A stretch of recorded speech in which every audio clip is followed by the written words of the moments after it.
সম্মানিত এলাকাবাসী, আপনাদেরকে করজোড়ে অনুরোধ করছি আমাদের এই সভা মঞ্চে আসার জন্য। বক্তার সামনে যদি শ্রোতা না থাকে তাহলে বক্তা ওয়াজ করে তৃপ্তি পায় না। তাই আপনাদেরকে বক্তার সম্মানার্থে আসার জন্য বিনীত অনুরোধ করছি। এখন বক্তব্য রাখবেন দ্বিতীয় বক্তা হাফেজ কারি মাওলানা মোস্তফা পীর নাসির, উদীয়মান তরুণ আলোচক ও সঙ্গীত শিল্পী, ফুলবাড়ি বাইতুল্লাহ জামে মসজিদ। হুজুরকে কোরআন হাদিসের আলোকে তার মূল্যবান বক্তব্য পেশ করার জন্য অনুরোধ করছি।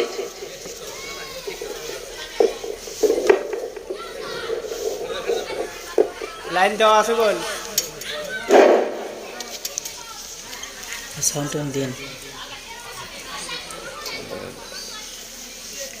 আসসালামু আলাইকুম ওয়া রাহমাতুল্লাহি ওয়া বারাকাতুহু।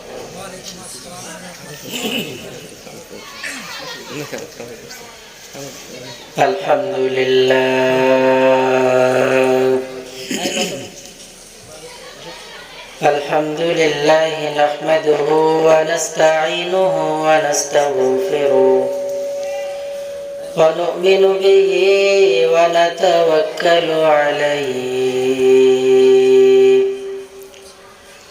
ونعوذ بالله من شرور أنفسنا ومن سيئات أعمالنا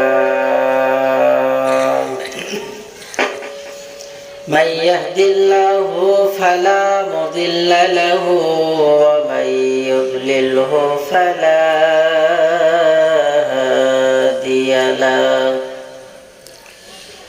وأشهد أن لا إله إلا الله وحده لا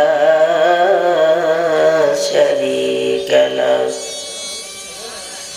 ونشهد أن سيدنا ومولانا محمدا عبده ورسوله المصطفى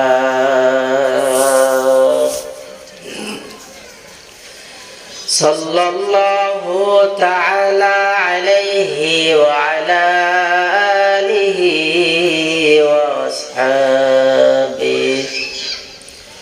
وأصحابه وبارك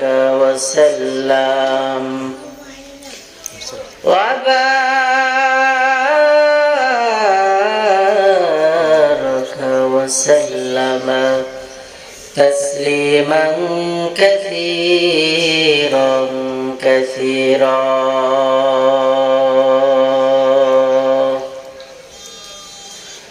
الذي أرسله الله تعالى بالحق بشيرا ونذيرا وداعيا إلى الله بإذنه وسراجا منيرا. أما بعد فأعوذ بالله من الشيطان الرجيم. بسم الله الرحمن الرحيم.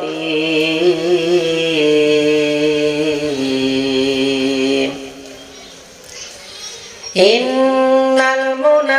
المنافقين في الدرك الأسفل من النار ولن تجد لهم نصيرا. وقال تعالى قل إن كنتم تحبون الله فاتبعوني يحببكم الله ويغفر لكم ذنوبكم والله غفور رحيم. وقال النبي صلى الله عليه وسلم لا يؤمن أحدكم حتى أكون أحب إليه من والده وولده والناس أجمعين أو كما قال النبي عليه الصلاة والسلام.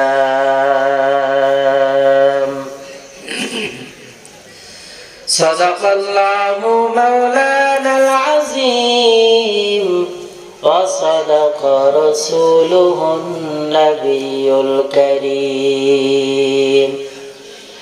ونحن على ذلك لمن الشاهدين والشاكرين والذاكرين والحمد لله رب العالمين.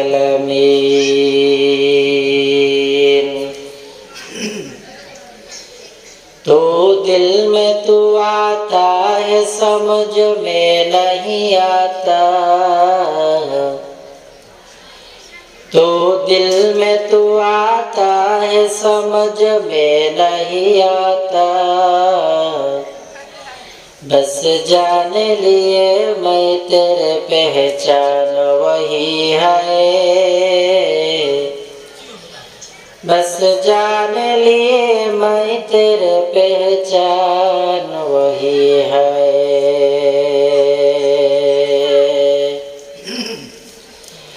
एक चश्मे ज़दन गाफिल शाह नवाशी,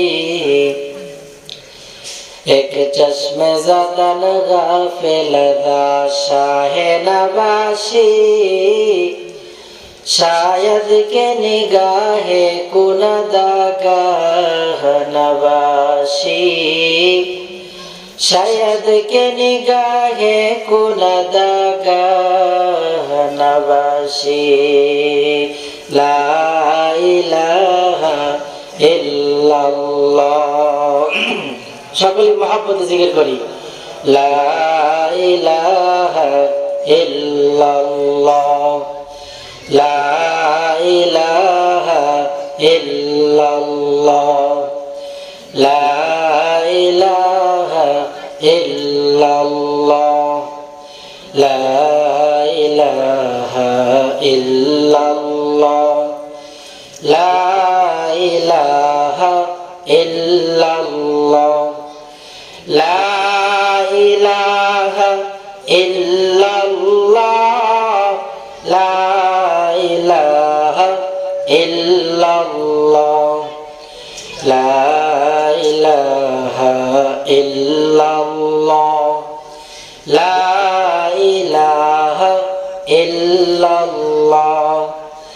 আসমান জমিন গায়রুল্লাহ, মাজার বাজার গায়রুল্লাহ, পাহাড় পর্বত গায়রুল্লাহ, লা ইলাহা ইল্লাল্লাহ, লা ইলাহা ইল্লাল্লাহ, লা ইলাহা ইল্লাল্লাহ, লা ইলাহা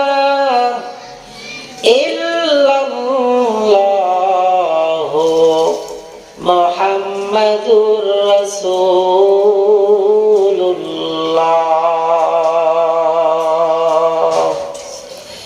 দাও খোদা দাও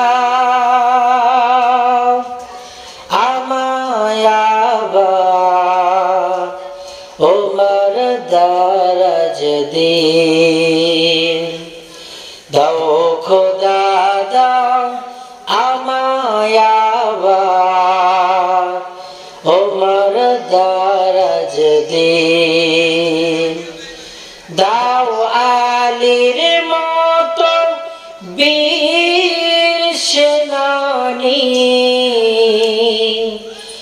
আলী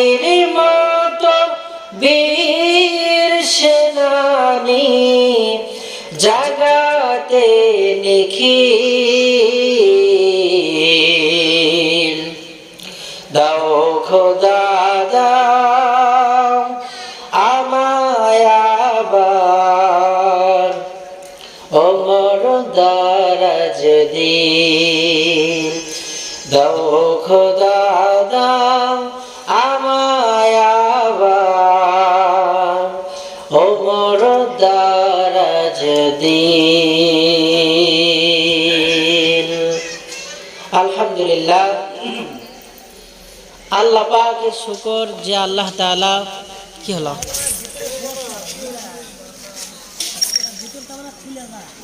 দেখেন তো কোথায় কি হলো।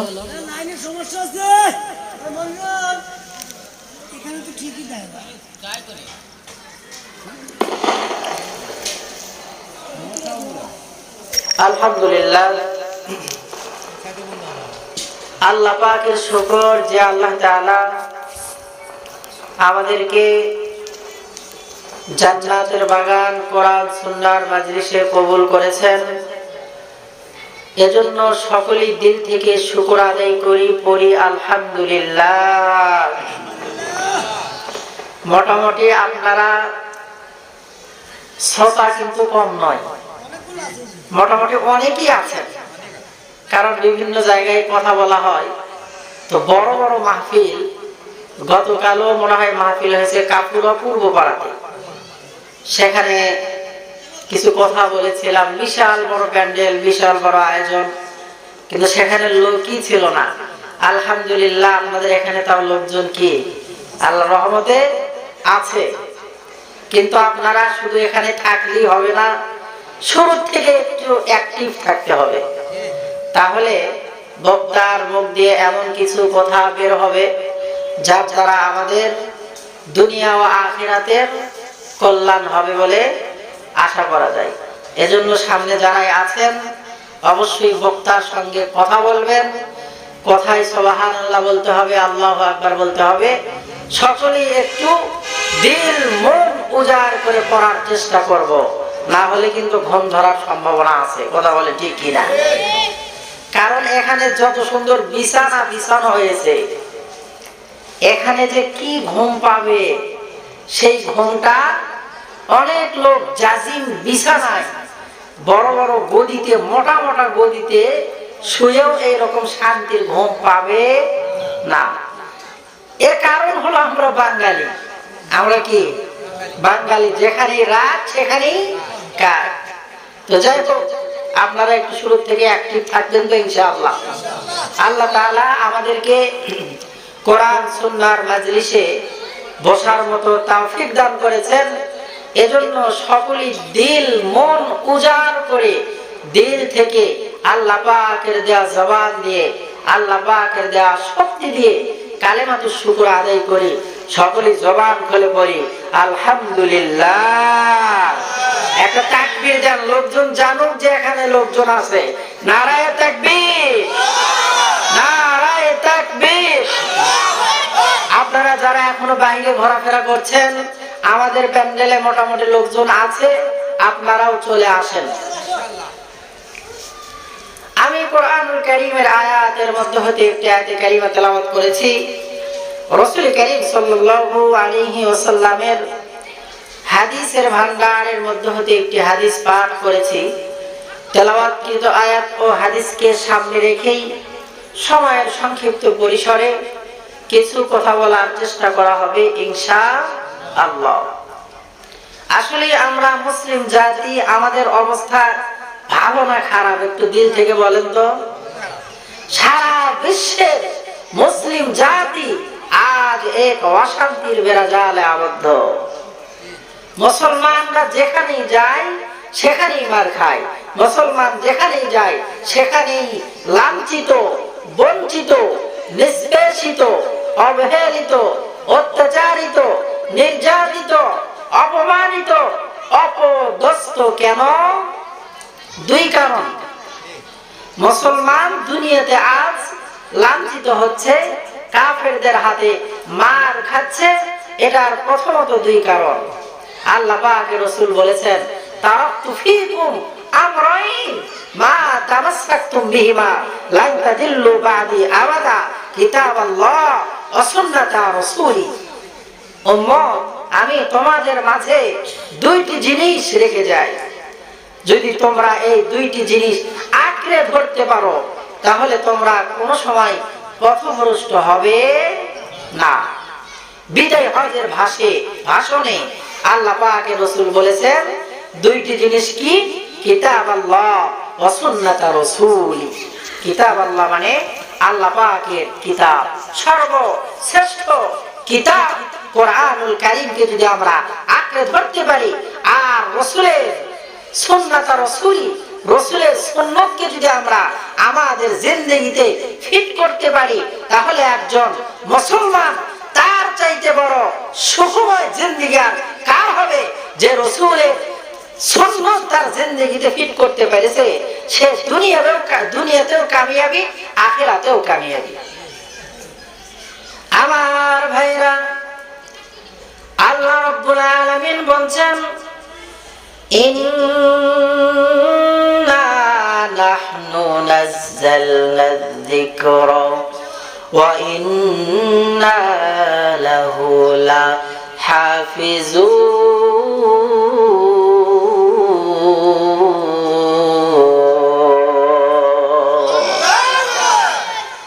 আল্লাহ তাআলা বলেন আমি কোরআনুল কারীম নাযিল করেছি, আর এই কোরআনুল কারীমের হেফাজত আমি আল্লাহ রাব্বুল আলামিন করব।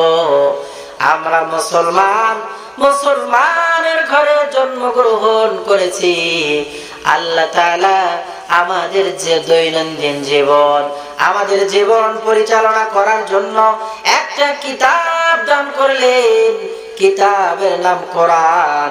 আল্লাহ পাকের রাসূল বললেন, ও আমার সাহাবারা, দুইটি জিনিস আমি রাসূল রেখে যাই, যদি তোমরা তোমাদের জিন্দেগিতে এই দুইটি জিনিস আঁকড়ে ধরতে পারো তাহলে কখনো তোমরা পথভ্রষ্ট হবে না। এক নম্বরে কিতাব আল্লাহ, আল্লাহ পাকের কোরআন আমাদের দৈনন্দিন জীবনে ফিট করতে হবে, কোরআনী বিধান কায়েম করতে হবে। কোরআনের আহকাম অনুযায়ী আমরা আমাদের জিন্দেগি চালাইতে পেরেছি? কথা বলেন, চালাইতে পেরেছি? কোরআনে আল্লাহ তাআলা অসংখ্য জায়গায় নামাজের ব্যাপারে মানুষকে নির্দেশ প্রদান করেছে।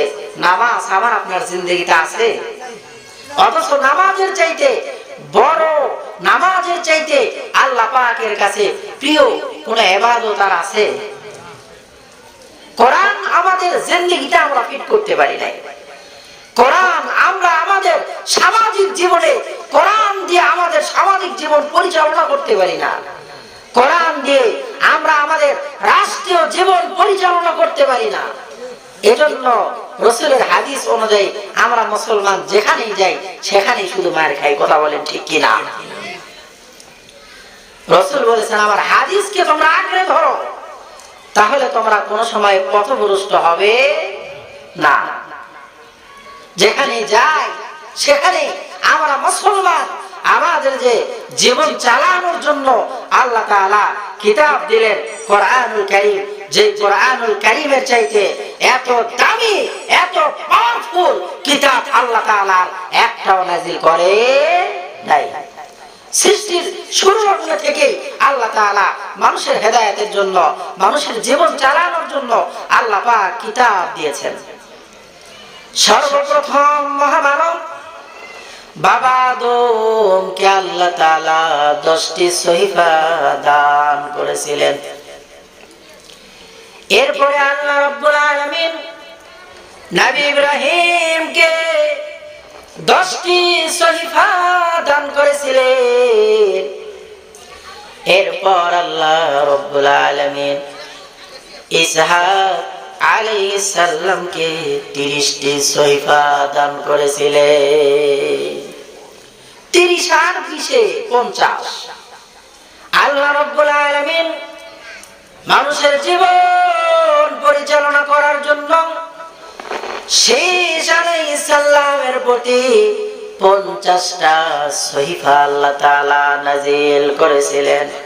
50 100টি কিতাব আল্লাহ তাআলা 4 জন নবীর উপরে দিলেন, আর 4টি কিতাব আল্লাহ রাব্বুল আলামিন 4 জন বড় বড় নবীকে দিলেন। পয়গম্বর মুসাকে আল্লাহ তাআলা তাওরাত দান করলেন, পয়গম্বর দাউদকে আল্লাহ রাব্বুল আলামিন জাবুর কিতাব দান করলেন, পয়গম্বর ঈসাকে আল্লাহ তাআলা ইনজিল কিতাব দান করলেন। বড় বড় কিতাব 104 খানা। কতখানা বলেন? 104 খানা বড় বড় কিতাব। এর মধ্যে 103 খানা গেল। এবার রইল একটি কিতাব। এবার আমার পয়গম্বর আখির জামানার নবী জনাবে মুহাম্মদ মুস্তাফা সাল্লাল্লাহু আলাইহি ওয়াসাল্লামের উপরে আল্লাহ তাআলা কোরআনুল কারীম নাজিল করলেন। বলেন তো, কোরআন দামি না আমার রাসূল দামি? কথা বলতে হবে। কোরআন দামি না আমার রাসূল দামি? আমার রাসূল দামি, কারণ আমার রাসূল মক্কাতে, তো কোরআনুল কারীম মক্কায়। আমার রাসূল হিজরত করে মদিনাতে, কোরআনুল কারীম রাসূলের সঙ্গে সঙ্গে সঙ্গে সঙ্গে মদিনায়। রাসূল আমার গাড়ি হিরায়, কোরআনুল কারীম রাসূলের সঙ্গে সঙ্গে গাড়ি হিরায়। রাসূল আমার উষ্টির উপরে সওয়ারি, কোরআনুল কারীম সেখানে রাসূলের সঙ্গে উষ্টির উপরে।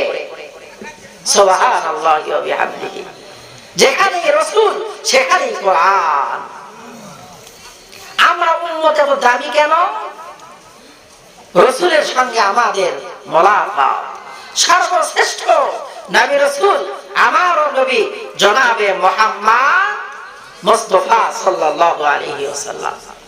জবান খুলে পড়ি সাল্লাল্লাহু আলাইহি ওয়াসাল্লাম। ভিন্ন নবীর উম্মত উম্মত, আমরাও কিন্তু উম্মত।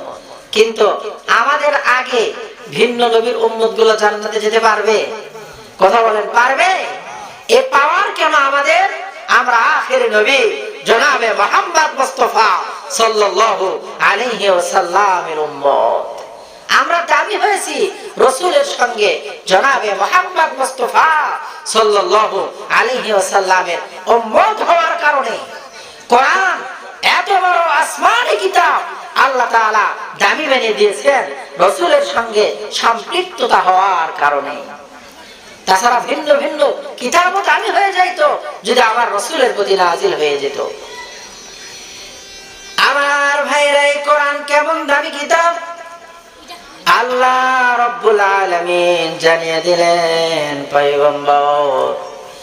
এই কিতাব এমন একটি কিতাব, যে কিতাবের মধ্যে আমি আল্লাহ তাআলা ওই নবী আদম থেকে ঈসা নবী পর্যন্ত মাঝখানে যত নবী রাসূল গুণ এসেছে, আর আমি আল্লাহ তাআলা তাদেরকে যত কিতাব দান করেছি, সমস্ত কিতাবের মধ্যে আমি রব্বুল আলামিন যা যা কিছু রেখেছিলাম, এই কোরআনুল কারীম এমন দামি, এমন পাওয়ারফুল একটি কিতাব গো নবী।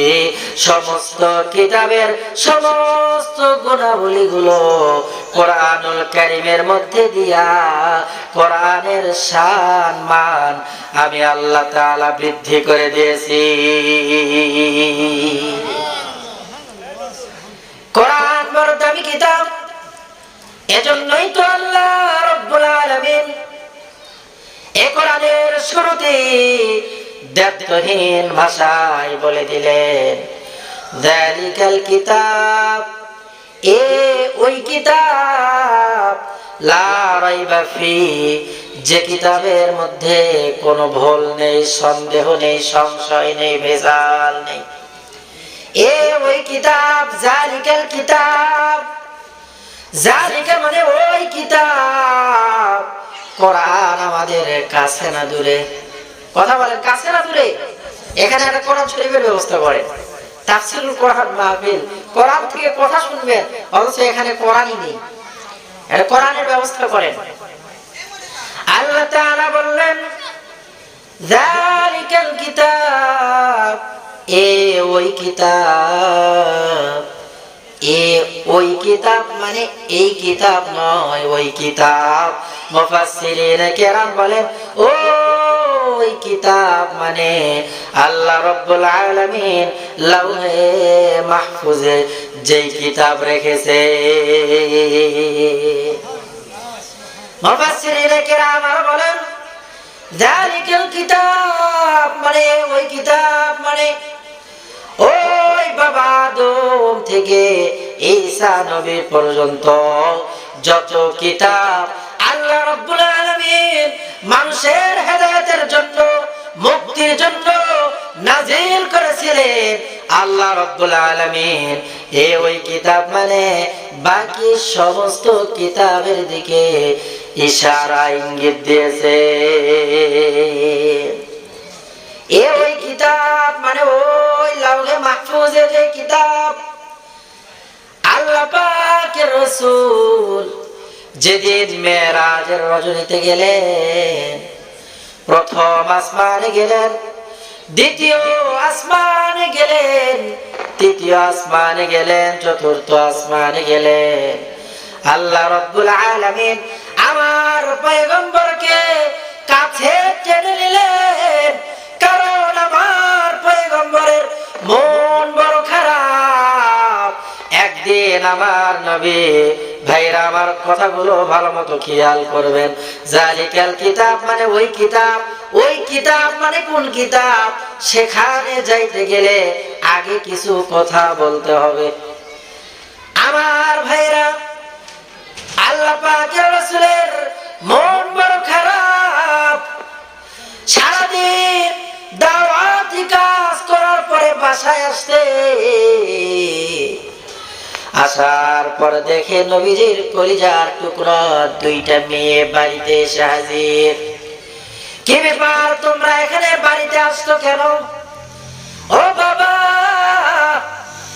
আপনাদের জামাই আমাদেরকে মেরে মেরে আপনার বাড়িতে পাঠাইছে, আর বলছে তোমার বাবা আরে বলবা যদি কোরআনের দাওয়াত দেওয়া থেকে বিরত থাকে তাহলে আমার বাড়িতে তোমার সংসার, আর যদি বিরত না থাকে এই যে পাঠাইয়া দিলাম আর জিন্দেগিতে আমার বাড়িতে আসতে পারবা না। কোরআনের দাওয়াত দেওয়ার কারণে শুধু রাসূলের উপরই নির্যাতন নিপীড়নের ইস্তিমরার নয়, রাসূলের পরিবার পরিবর্গের উপরেও নির্যাতন নিপীড়নের ইস্তিমরার চালানো হয়েছে। আল্লাহর নবীর মন বড় খারাপ। কয়েকদিন আগে রাসূলের সবচাইতে কাছের মানুষ খাদিজা রাদিয়াল্লাহু তাআলা আনহা দুনিয়া থেকে বিদায় নিয়েছে। তার কয়েকদিন আগে চাচা দুনিয়া থেকে বিদায় নিয়েছে। আমার রাসূলের মন বড় খারাপ। আল্লাহ তাআলা জিবরিল আমিনকে ডাকিয়া পাঠালেন, ওগো জিবরাইল যাও, আমার পয়গম্বর আমার হাবিব মুহাম্মাদের মন বড় খারাপ, দুনিয়ার যেখানেই ঘুরুক না কেন আমার হাবিবের মন ভালো হবে না, তাড়াতাড়ি আমি রবের সাক্ষাতে নিয়ে আসো। জিবরিল আমিন আল্লাহ পাকের নির্দেশে চলে আসলেন, কিন্তু জিবরিল আমিনের ঘরে প্রবেশ করার ধরনটা একটু ভিন্ন। প্রতিদিন জিবরিল আমিন দরওয়াজা দিয়ে ভেতরে প্রবেশ করেন, সালাম প্রদান করেন। আল্লাহর পয়গম্বরের মন বড় খারাপ। আল্লাহর পয়গম্বর শুয়ে আছেন, ইতিমধ্যে ঘরের ছাদ ফিরে গিয়েছে।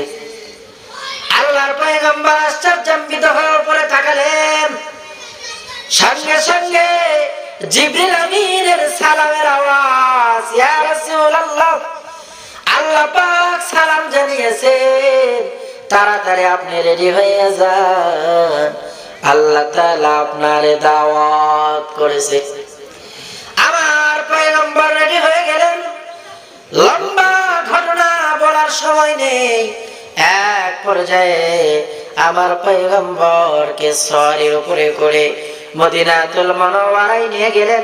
ঘুটঘুটে অন্ধকার। আল্লাহ পাকের রাসূল বললেন, এটা কোন জায়গা? জিবরিল আমিন বললেন, ওগো আল্লাহর নবী, আপনি মক্কায় আছেন, কোরআনের কথা বলেন, আপনার সঙ্গে মানুষ শত্রুতা শুরু করেছে। কিছুদিন পর নবী আপনি আপনার জন্মভূমি মক্কায় কাফের বেঈমানদের অত্যাচার থাকতে পারবেন না। ওগো আল্লাহর নবী, এই ইয়াসরিবে আপনাকে আসতে হবে, মদিনাতুল মুনাওয়ারায় আসতে হবে। কেমন নয়, আল্লাহ পাকের রাসূলকে প্রথম আসমানে নিয়ে যাওয়া হলো। প্রথম আসমানে যাওয়ার পরে আল্লাহ পাক ডাক দিয়ে বলল, জিবরাইল, আমার পয়গম্বরকে প্রথম আসমানের সব নিদর্শন গুলো ঘুরিয়ে ফিরিয়ে দেখাও, কারণ আমার নবীজির মন বড় খারাপ। আমার পয়গম্বর প্রথম আসমানের দরজার কিনারায় দাঁড়িয়ে সালাম দিলেন। ভেতর থেকে জবাব আসলো, আপনি কে? জিবরিল আমিন বলল, আল্লাহ পাকের রাসূল মুহাম্মদ সাল্লাল্লাহু আলাইহি ওয়াসাল্লাম। আল্লাহর নবী বললেন, দুইটি দরজা কেন? জিবরিল আমিন সঙ্গে সঙ্গে জবাব দিলেন, ওগো আল্লাহর নবী, একটি দরওয়াজা দিয়ে আল্লাহ তাআলা মানুষের রিজিক দুনিয়াতে পাঠান, আর একটি দরওয়াজা দিয়ে আল্লাহ তাআলা মানুষের আমলগুলো উপরের দিকে উঠিয়ে নেয়। আসমানের কয় দরজা? একটার কাজ কি? মানুষের রিজিক আল্লাহ পাক পাঠিয়ে দেন, আর এক দরওয়াজা দিয়ে আল্লাহ পাক মানুষের আমলগুলো উপরে উঠিয়ে দেন। জিবরিল আমিন বলল, ফেরেশতা, দরওয়াজায় তালা লাগানো, চাবি দাও। আসমানের দ্বার রক্ষী বলে, চাবি তো আমার কাছে নাই, আপনার সঙ্গে যে মুহাম্মদ আল্লাহ পাকের প্যারা হাবিব, আল্লাহ পাকের হাবিবকে বলো বলো, আল্লাহ পাকের হাবিব যাতে বিসমিল্লাহ বলে তার বরকতি হাত দ্বারা তালায় হাতটা লাগায়, সঙ্গে সঙ্গে আসমানের দরওয়াজাগুলো ওপেন হয়ে যাবে। আল্লাহ পাকের রাসূল প্রথম আসমানে গেলেন, বাবা আদমের সঙ্গে দেখা হয়ে গেল। এক পর্যায়ে কথোপকথন করার পরে আল্লাহ পাকের রাসূল দ্বিতীয় আসমানে যাবে। আল্লাহ পাকের রাসূল আবার ফিরে বাবা আদমের দিকে তাকালেন। একবার তাকিয়ে দেখে আল্লাহর নবী আদম ডান দিকে তাকিয়ে মুস্কি মুস্কি হাসে। আবার পয়গম্বর আবার কিছু দূর রাস্তা অতিক্রম করলেন, আবার নবী আদমের দিকে তাকালেন। এবার তাকিয়ে দেখে নবী আদম বাম দিকে তাকিয়ে কান্না করে। আবার পয়গম্বর চিন্তায় পড়ে গেলেন, ডান দিকে তাকিয়ে পয়গম্বর আদম কেন মুস্কি মুস্কি হাসলেন, আবার বাম দিকে তাকিয়ে পয়গম্বর আদম কেন কান্না করলেন। দেখলাম কিন্তু এক সময় তাকিয়ে দেখি পয়গম্বর আদম বিকট আওয়াজে কান্না করছে, আর তার চোখ দিয়ে দর দর করে পানি ছেড়ে দিয়েছে। আল্লাহর পয়গম্বর একটু এগিয়ে আসলেন আর বললেন, বাবা তো আপনি ডান দিকে তাকিয়ে মুস্কি মুস্কি হাসেন, আবার বাম দিকে তাকিয়ে আপনি কেন কান্না করেন আমারে বলেন। আল্লাহ আল্লাহর পয়গম্বর আদম এবার বলল, ওগো মুহাম্মদ, তাহলে শুনে নাও, আমার দুনিয়াতে যত উম্মত, যত সন্তান দুনিয়াতে গেছে, তাদের মধ্যে দুই ভাগ, হয় জান্নাতি হবে, না হয় জাহান্নামী হবে। আমি ডান দিকে তাকিয়ে মুস্কি মুস্কি হাসি কেন জানো? আবার যে সমস্ত সন্তানগুলো আল্লাহ পাকের বহুবিধ নাজ নিয়ামতের ঘর জান্নাতের ভেতরে হুরুল মাংস বিভিন্ন নিয়ামত পেয়ে আনন্দে আত্মহারা হয়ে খুশি করতেছে, খুশিতে আত্মহারা হয়ে তারা খেলা করছে আর নাচানাচি করছে, আমি বাবা আদম আমার সন্তানের আনন্দ দেখে আমি বাবার কলিজাটা বড় ঠান্ডা হয়ে গেছে। সন্তানের ভালো দেখলে বাবার কলিজায় শান্তি লাগে কিনা বলেন? শান্তি লাগে বাবার কলিজায় আগে, এরপরে মার কলিজায় বড় শান্তি লাগে যে আমার সন্তান আজকে এমন কাজ করেছে, আমার সন্তান আজ ওসি, আমার সন্তান আজ ডিসি, আমার সন্তান আজ ডাক্তার, আমার সন্তান হাফিজে কোরআন, আমার সন্তান ইমাম, আমার সন্তান খতিব, আমার সন্তান একজন ওয়াইজ, আমার সন্তান কোরআনের তাফসীর করে। পিতামাতার কলিজা বড় ভরে যায়। আল্লাহর পয়গম্বর আদমের কলিজা বড় ভরে গেছে সন্তানের ভালো দেখে, মুস্কি মুস্কি হাসে। এবার পয়গম্বর বললেন, তাহলে আপনি বাম দিকে তাকানোর পরে আপনি কেন কান্না করে?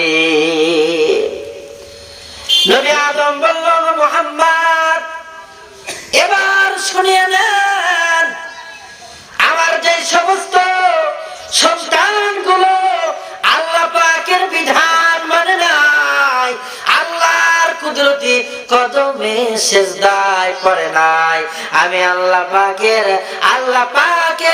বিধান রোজা রাখে নাই, যাকাত প্রদান করে নাই, এক কথায় নেকের কাজ করে নাই, ওই সমস্ত বান্দাদেরকে আল্লাহ রব্বুল আলামিন জাহান্নামের গর্তের ভিতরে ফেলে দিয়েছে। আমি বাবা আদম আমার সন্তানগুলোর আযাব দেখে ঠিক থাকতে পারি না গো নবী, কিন্তু একটা পর্যায়ে আমি কেন বিকট আওয়াজে কান্না করলাম জানেন? ওই জাহান্নামের আগুন বড় ভয়ানক আগুন, ওই আগুনের অগ্নিশিখার সঙ্গে আমার গুনাহগার সন্তানগুলো যখন আগুনের সঙ্গে উপরের দিকে ওঠে, আবার নিচের দিকে নামে, আবার আগুনের অগ্নিশিখা যখন উপরের দিকে ওঠে, আবার জাহান্নামী সন্তানগুলো আগুনের অগ্নিশিখার সঙ্গে উপরের দিকে ওঠে আর নিচের দিকে নামে। ওগো পয়গম্বর, আমি বাবা আদম বাবা হইয়া আমার সন্তানের জাহান্নামের আযাব সইতে পারি না, এই জন্য কান্না করি, তো কান্না করি। আগুনের সঙ্গে যখন উপরের দিকে ওঠে তখন শুধু কান্না নয়, তখন আমি বিকট আওয়াজে কান্না করে আমার মনের জ্বালাগুলো আমি নিবারণ করি। ওই জাহান্নামের আগুন বড় ভয়াবহ। আল্লাহ রাব্বুল আলামিন জাহান্নামের আগুনটারে 3000 বছর জ্বালালেন। কত হাজার বছর? জোরে বলতে হবে, কত হাজার বছর? 3000 বছর আল্লাহ রাব্বুল আলামিন জাহান্নামের আগুনটারে জ্বালালেন। 1000 বছর জাহান্নামের আগুনটারে জ্বালানোর পরে জাহান্নামের আগুনের কালার হয়ে গেল লাল। ফেরেশতারা ডাক দিয়ে বলল, আল্লাহ আগুনটারে আমরা 1000 বছর জ্বালিয়েছি। আল্লাহ তাআলা বড় রাগান্বিত হয়ে গেলেন। ও আমার ফেরেশতারা, আমি রব মানুষ বানিয়েছি আমার ইবাদতের জন্য। যেই সমস্ত ব্যক্তিদেরকে আমি আল্লাহ তাআলা আমার ইবাদত নামাজে পাবো না, যেই সমস্ত ব্যক্তিদেরকে আমি আল্লাহ তাআলা রোজাতে পাবো না, যেই সমস্ত ব্যক্তিদেরকে আমি আল্লাহ তাআলা আমার নেকের কাজে পাবো না, ওই সমস্ত ব্যক্তির জন্য আমি 1000 বছরের প্রজ্বলিত আগুন যথেষ্ট মনে করি না। ও ফেরেশতার দল, এই জাহান্নামে আগুনটারে আরো 1000 বছর জ্বালাও। আমার ভাইরা ভালো মতো খেয়াল করবেন, 1000 বছর জ্বালানোর পর আগুনের কালার লাল। 2000 বছর জ্বালানোর পর আগুনের কালার হয়ে গেল সাদা। এরপরে ফেরেশতারা আল্লাহ তাআলাকে বললেন, আল্লাহ 2000 বছর জাহান্নামের আগুনটারে জ্বালিয়েছি, জাহান্নামের আগুনের কালার এবার হয়ে গেল সাদা। আল্লাহ তাআলা ডাক দিয়ে বলবো, ফেরেশতারা দুনিয়ার সব কিছুকে আমি আল্লাহ তাআলা আমার বান্দাদের জন্য বানিয়েছি। ও বান্দা তাকিয়ে দেখো, আল্লাহ তাআলা কত রকমের ফল ফ্রুট বানিয়েছেন। এক রকমের ফল হইলে খাইতে খাইতে মুখে আর রুচি থাকতো না, ফলের দোকানে গেলে দেখা যায় আল্লাহ তাআলা কত প্রকারের ফল বানিয়েছে। আল্লাহ রাব্বুল আলামিন বান্দার জন্য কত ভালো ভালো দামি দামি খাবারের ব্যবস্থা করেছে। আল্লাহ ডাক দিয়ে বলে, বান্দারে তোমার গরুর গোশত খাইতে ভালো লাগবে না, আমি আল্লাহ তাআলা খাসির ব্যবস্থা করে দিয়েছি। তোমার খাসির গোশত খাইতে ভালো লাগবে না, আমি আল্লাহ তাআলা মহিষের ব্যবস্থা করে দিয়েছি। ও বান্দা, তোমার মহিষের গোশত ভালো লাগবে না, আমি আল্লাহ তাআলা বড় শাহওয়ালা গোশত, হরিণের গোশত তোমাদের জন্য ব্যবস্থা করেছে। ও বান্দা, এগুলো যদি তোমাদের খাইতে মনে না চায়, কত দামি দামি মুরগি, বিদেশি মুরগি, দেশি মুরগি, টার্কি মুরগি, আরো কত রকমের মুরগি, আল্লাহ তাআলা বলে, বান্দা বান্দাদের জন্য আমি আল্লাহ তাআলা দুনিয়ার সমস্ত নাজ নিয়ামত বানিয়েছি। আমার বান্দা আমার নাজ নিয়ামত খাবে আর আমার কুদরতি কদমে সিজদায় পড়বে। দুনিয়ার সব কিছুকে আমি আল্লাহ তাআলা আমার বান্দার জন্য বানিয়েছি, আর আমার বান্দাকে আমি আল্লাহ তাআলা শুধু আমার ইবাদতের জন্যই বানিয়েছি। রে ফেরেশতারা, ওই বান্দা যদি আমি আল্লাহ তাআলার কুদরতি কদমে সিজদায় না পড়ে, মাজারে গিয়ে সিজদায় পড়ে থাকে, ওই বান্দার জন্য 2000 বছরের প্রজ্বলিত আগুন আমি আল্লাহ তাআলা যথেষ্ট মনে করি না। ওই আগুনটারে আরো 1000 বছর জ্বালাও।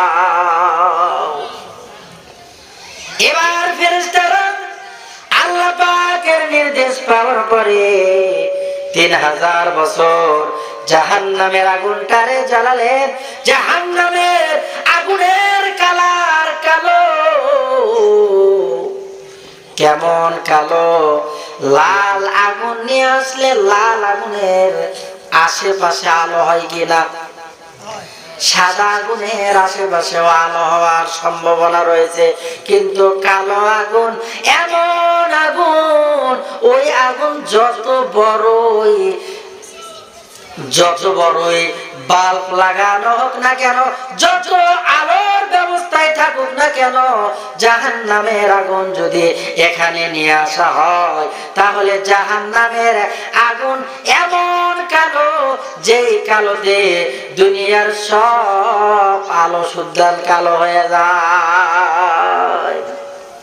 জাহান্নামের আগুন এত ভয়াবহ, জাহান্নাম এত বড়। আল্লাহর পয়গম্বর সাহাবাদের নিয়ে দরবারে বসে আছেন। কিছুক্ষণ পর বিকট একটা আওয়াজ।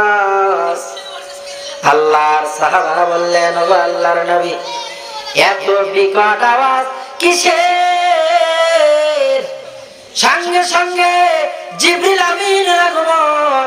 আল্লাহ পাকের রাসূলের কানে কানে বলে গেলেন, ওগো আল্লাহর রাসূল, আল্লাহ তাআলা ৭০,০০০ বছর পূর্বে জান্নাতের ও জাহান্নামের উপরিভাগ থেকে একটি পাথর নিক্ষেপ করেছিলেন। আজ ৭০,০০০ বছর পরে ওই পাথরটা জাহান্নামের তলদেশে গিয়ে পৌঁছালো। জাহান্নাম কত বড় আর কত গভীর, কত গভীর! এই জাহান্নামের গভীরে কে থাকবে? কোরআনুল কারীমের আয়াত পড়েছি, ইন্নাল মুনাফিকিনা ফিদ দারকিল আসফালি মিনান নার ওয়া লান তাজিদা লাহুম নাসীরা। মুনাফিকদের ঠিকানা হয়ে যাবে জাহান্নামের তলদেশে। আমাদেরকে মনে রাখতে হবে, কাফের বেঈমান বেদিনদের দ্বারা ইসলামের যতটুকু না ক্ষতি হয়েছে, ইসলাম যতটুকু ধ্বংসের দ্বার প্রান্তে পৌঁছেছে, এর চাইতে মুসলমান নামের মুনাফিকদের দ্বারা ইসলামের বেশি ক্ষতি হয়েছে। কথা বলেন ঠিক কিনা? মুনাফিকদের উপরে দেখে চেনা যায় না। মুনাফিকের আলামত তিনটি। কয়টি? কথায় কথায় মিথ্যা কথা বলা, আমানতের খেয়ানত করা মুনাফিকদের আলামত। জবানে মিথ্যা কথা বলে। মুনাফিকদের অবস্থা জাহান্নামের তলদেশে। মুনাফিকরা আমার আপনার সামনে ঠিকই বলবে যে আমরা ইসলামের জন্য কাজ করি, কিন্তু আবার দেখবেন ঢাকার ময়দানে আলেম ওলামাদেরকে একের পর এক মারতেছে আর বলতেছে আমরাও ইসলামের কাজ করি। রামপন্থী বামপন্থী যেরকম ইসলামের জাতীয় দুশমন, ঠিক তেমনি ভাবে সাতপন্থীরাও ইসলামের জাতীয় দুশমন। কথা বলেন ঠিক কিনা? কি বোঝেন? দাওয়াত তাবলীগের মাঝে এখন দুই দল। এক আলেমদের নেতৃত্বে দাওয়াত তাবলীগ চলে, আর এক জালেম আর জাহিলদের নেতৃত্বে দাওয়াত তাবলীগ চলে। আপনারা কাদের দলে থাকতে চান? কথা বলেন, কাদের দলে থাকতে চান? আলেমদের নেতৃত্বে দাওয়াত তাবলীগের কাজ হবে। ওরা জানে যে গোটা দুনিয়ার মসজিদগুলোকে যদি আমরা বন্ধ করতে চাই, গোটা দুনিয়ার মসজিদ থেকে যদি কোরআনুল কারীমের সহি তেলাওয়াত আমরা বন্ধ করতে চাই, তাহলে গোটা দুনিয়ার মসজিদ থেকে যদি আমরা আযানকে বন্ধ করতে চাই, ইমামের ইমামতি বন্ধ করতে চাই, একজন মুজাহিদ জিহাদের প্রেরণাকে আমরা যদি কুরবানি করতে চাই, তাহলে আমাদেরকে অবশ্যই আলেম ওলামা তোলাবাদেরকে ধ্বংস করতে হবে। এজন্য ওরা আলেম ওলামা তোলাবাদেরকে এদেশে মেরে মেরে মেরে মেরে তারা নিঃশেষ করে দিচ্ছে। এতদিন ক্ষমতায় বসে আলেম ওলামাদেরকে পিটাইতো, এখন দেখি দোসররা ঠিকই পালন করছে, এরপরে আলেমরা নিরাপদে নাই। এখন ক্ষমতা ছাড়াও আলেমদের কোবায়। কথা বলেন ঠিক কিনা? আর বলে আমরা ইসলামের দলের লোক। ওরা যদি ইসলামের দলের লোক হয়, তাহলে মুনাফিককে আমাকে জবাব দেন। মুনাফিকদের ঠিকানা জাহান্নামের তলদেশে। আল্লাহর পয়গম্বর বললেন মুনাফিকদের ঠিকানা জাহান্নামের তলদেশে। আল্লাহ রাব্বুল আলামিন কোরআনুল কারীমের মধ্যে বলে দিয়েছেন। আমার ভাইরা, ওই প্রথম আসমান থেকে জালিকাল কিতাব বোঝানোর জন্য উপরের দিকে একটু উঠি। প্রথম আসমান থেকে আমার নবী দ্বিতীয় আসমানে চলে গেলেন। 500 বছরের দূরত্ব এরপরে 500 বছরের পর, এরপরে আবার ক্রমান্বয়ে 2টি দরজা আল্লাহ পাকের রাসূল উপরের দিকে উঠতেছেন। দ্বিতীয় আসমানে নবীর সঙ্গে মোলাকাত, তৃতীয় আসমান, চতুর্থ আসমানে ওঠার সঙ্গে সঙ্গে আল্লাহ তাআলা স্পেশাল ভাবে আমার নবীরে জানিয়ে দিলেন, ও পয়গম্বর আপনার মন বড় খারাপ, আমি আল্লাহ তাআলা চতুর্থ আসমানে অনেক নিদর্শন রেখেছি গো আল্লাহর নবী। ও গো আমার নবী, তাড়াতাড়ি আপনি চতুর্থ আসমানটা ঘুরিয়ে ফিরিয়ে দেখি। আল্লাহর পয়গম্বরের মন ভালো করার জন্য চতুর্থ আসমান ঘুরিয়ে ফিরিয়ে দেখতেছে। ইতিমধ্যে আল্লাহ পাকের রাসূলের দৃষ্টিতে দুনিয়াতে আমাদের যে সূর্য আলো দেয়, আল্লাহ তাআলা ওই সূর্যটারে চতুর্থ আসমানে ফিট করে রাখছে। সুবহানাল্লাহ বলেন। সূর্য কয় নম্বর আসমানে? কথা বলে না। কত নম্বর আসমানে? চতুর্থ আসমানে আল্লাহ পাক সূর্যকে ফিট করে রেখেছেন। আল্লাহ পাকের রাসূল বললেন, ও আল্লাহ, এই সূর্যকে আপনি চতুর্থ আসমানে কেন রাখলেন? আল্লাহ তাআলা জানিয়ে দিলেন, হাবিব আমার, আমি যদি এই সূর্যটারে চতুর্থ আসমানে যেখানে রাখছি সেখান থেকে যদি 1 সুত পরিমাণ, 1 সুত কতটুকু আপনারা জানেন? যারা কাঠের কাজ করেন, বাটালের কাজ করেন, 1 সুত একেবারে খুব কাছাকাছি একটা জায়গা। আল্লাহ তাআলা জানিয়ে দিলেন, হাবিব আমার, আমি যদি এই সূর্যটারে 1 সুত পরিমাণ এখান থেকে উপরের দিকে রাখতাম, তাহলে পুরা জমিনটা মুহূর্তের মধ্যে বরফ হয়ে যাইত।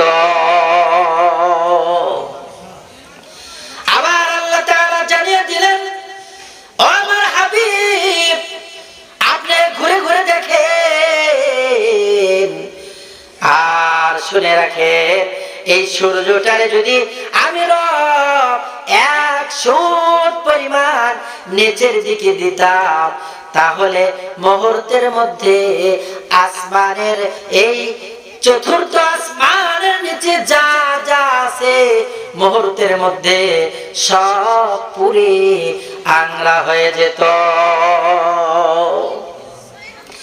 আল্লাহ পাকের রাসূল তাকিয়ে দেখলেন, আল্লাহ তাআলা বার বলছে, হাবিব আমার, আপনার মন বড় খারাপ, আপনি আবার নিদর্শনগুলো দেখেন।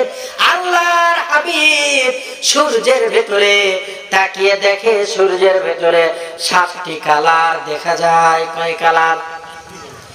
রংধনু যখন ওঠে তখন কয় কালার?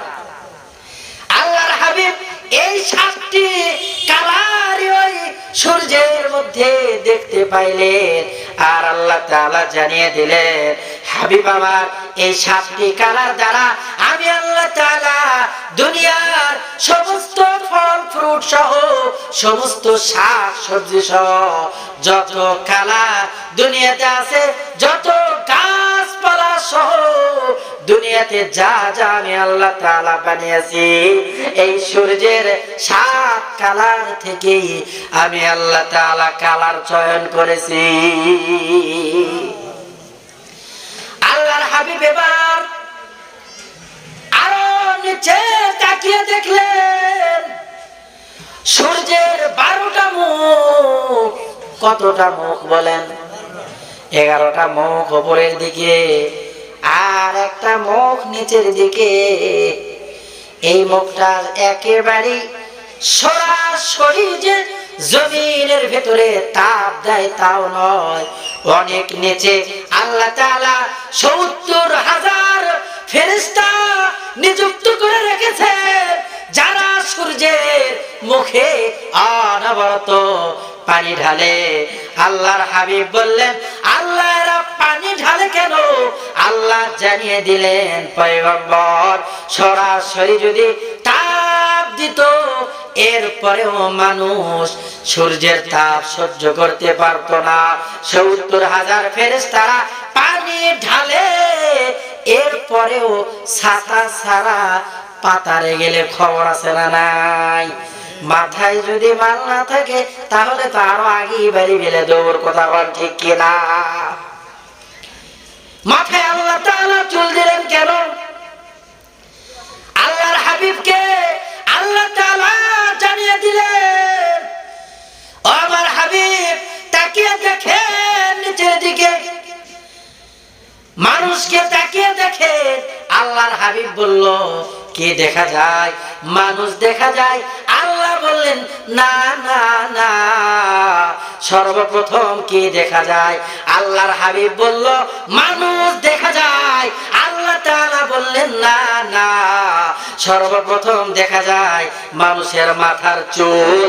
আমি আল্লাহ তাআলা মানুষের মাথার উপরে যাতে করে সূর্যের আলো ডাইরেক্টলি এসে না পড়ে, এই জন্য আমি আল্লাহ তাআলা মানুষের মাথাটারে এরকম চুল দ্বারা আবৃত করে দিলাম। সুবহানাল্লাহ বলে। আল্লাহ তাআলা চুল দিলেন কেন জানেন? কি কথা বুঝতেছে? আপনারা বুঝতেছেন? আল্লাহ তাআলা চুল দিলেন কেন? সূর্যের তাপ যাতে আমাদের মাথায় না পড়ে। আল্লাহ বলে যে আমার বান্দাকে বানিয়েছে আমার ইবাদত করার জন্য। সূর্যের আলো গিয়ে আমার বান্দার মাথায় রাখবে, আমার বান্দা কষ্ট পাবে নবী, এজন্য আমি আমার বান্দাদের মাথায় চুল দ্বারা আবৃত করে দিয়েছি, যাতে সূর্যের আলো ডাইরেক্টলি এসে আমার বান্দার উপরে না পড়ে আর আমার বান্দা যাতে কষ্ট না পায়। ও নবী তাকিয়ে দেখেন, বনের ভেতরে যত পশু পাখি দেখা যায়, সব পশু পাখির শরীরের ভেতরে চামড়ার পশম আছে না নাই? আল্লাহ তাআলা কেমন খালেক, এখন বুঝবেন আল্লাহ তাআলা পশুর শরীরে চামড়ার পশম কেন দিলেন। আল্লাহ তাআলা জানিয়ে দিলেন, হাবিব আমার, আমার মাখলুক কষ্ট পাবে, এটা আমি আল্লাহ তাআলা চাই না। এজন্য তাদের শরীরের ভেতরে আমি আল্লাহ তাআলা পশম দিয়ে কাভারিং করে দিয়েছি। আমার ভাইরা ভালো মতো বুঝবেন, শেষ করে দিব। শুধু জালিকাল কিতাব এটা বোঝানোর জন্য উপরের দিকে যাওয়া হচ্ছে। আল্লাহর হাবিব এবার পঞ্চম আসমান, ষষ্ঠ আসমান, সপ্তম আসমানে চলে গেলেন। যাওয়ার পরে আল্লাহর হাবিবের চোখে এবার বাইতুল মামুর পড়লো। আল্লাহর হাবিব তাকিয়ে দেখেন বাইতুল মামুর এমন একটা ঘর, যে ঘর মুহূর্তে মুহূর্তে আল্লাহ পাকের ফেরেশতারা তওয়াফ করে। যেই ফেরেশতারা একবার তওয়াফ করবে, কিয়ামতের আগ পর্যন্ত ওই ফেরেশতা দ্বিতীয়বার আর ওই বাইতুল মামুর তওয়াফ করার সুযোগ পাবে না। আল্লাহ পাক কত ফেরেশতা বানিয়েছেন অনুমান করা যায়? কত ফেরেশতা বানিয়েছেন যারা একবার তওয়াফ করার সুযোগ পাবে, দ্বিতীয়বার আর তওয়াফ করার সুযোগ পাবে না। আল্লাহর হাবিব একটা স্তর পেরিয়ে শুধু পানি পানি পানি আর পানি, আর এক স্তর পেরিয়ে যাচ্ছে শুধু অন্ধকার অন্ধকার আর অন্ধকার। আর এক স্তর পার হয়ে চলে যায় শুধু আলো আলো আলো। আর এক স্তরে পার হয়ে যাওয়ার পরে পানি। আল্লাহ পাকের হাবিব তাকে দেখে আটজন ফেরেশতার কাঁধে আল্লাহ তাআলা আল্লাহ পাকের আরশ তারে আটজন ফেরেশতা কাঁধে নিয়ে দাঁড়িয়ে আছে। সুবহানাল্লাহ বলে। আল্লাহ পাকের রাসূল আরশে আজিমে আল্লাহ পাকের সান্নিধ্য দেওয়ার জন্য, আল্লাহ পাকের সঙ্গে কথোপকথন করার জন্য, দেখা করার জন্য যাইতেছে। আল্লাহ পাকের রাসূল তাকিয়ে দেখে আরশে আজিমের কিনারায় লাউহে মাহফুজ নামে একটা তখতা আছে ইনদা সিদরাতিল মুনতাহা ইনদাহা জান্নাতুল মাওয়া ইয ইয়াগশা সিদরাতা মা ইয়াগশা। আরশে আজিমের কিনারায় আল্লাহ তাআলা লাউহুন এমন একটা তখতা রেখেছে, যে তখতার উপরে আল্লাহ তাআলা দুনিয়ার শুরু লগ্ন থেকে শেষ পর্যন্ত যা কিছু আছে আল্লাহ পাক সব লিপিবদ্ধ করে রেখেছেন। আল্লাহর হাবিব তাকিয়ে দেখে আরশে আজিমের ওই লাউহে মাহফুজের উপরে দুনিয়াতে যে রকম কিতাব কোরআনুল কারীম, আল্লাহর হাবিব বর্ণনা করেন যে আরশে আজিমের ওই লাউহে মাহফুজে ওই তখতার উপরে আমি রাসূল তাকিয়ে দেখি স্বয়ং এই একই রকমের কোরআনুল কারীম। জালিকাল কিতাব, ওই কিতাব মানে কোন কিতাব? আরশে আজিমে যে কিতাব আছে। সম্মানিত উপস্থিতি, বড় ভাই এসেছেন আপনাদের সামনে কোরআন হাদিস থেকে মূল্যবান মূল্যবান কথা রাখবেন। আমি গুনাহগার, কোরআনের আজমত সম্পর্কে, কোরআন নিয়ে জালিকাল কিতাব, এই কিতাবের মধ্যে কোনো ভুল নেই। এই কিতাব কোন কিতাব এই কথাটা বুঝাতে গিয়ে অনেক কথা বলে ফেলছি। জাহান্নামের আযাব কেমন হবে, জাহান্নামের আগুন কয় কালার, আল্লাহ তাআলা কতদিন জ্বালিয়েছেন, কাদের জন্য জাহান্নাম, আল্লাহ পাক আমাদের জন্য কত নাজ নিয়ামত রেখেছেন। সূর্যকে আল্লাহ তাআলা চতুর্থ আসমানে রেখেছেন, আল্লাহ তাআলা সূর্যের ভিতরে কালার রেখেছেন। এগুলো বিস্তারিত আলোচনা করা হলো। আল্লাহ তাআলা আমাকে সহ আপনাদেরকে আলোচনার উপরে আমল করার তৌফিক দান করেন। ওয়া তৌফিক ইল্লা বিল্লাহ। আসসালামু আলাইকুম ওয়া রাহমাতুল্লাহি ওয়া বারাকাতুহু।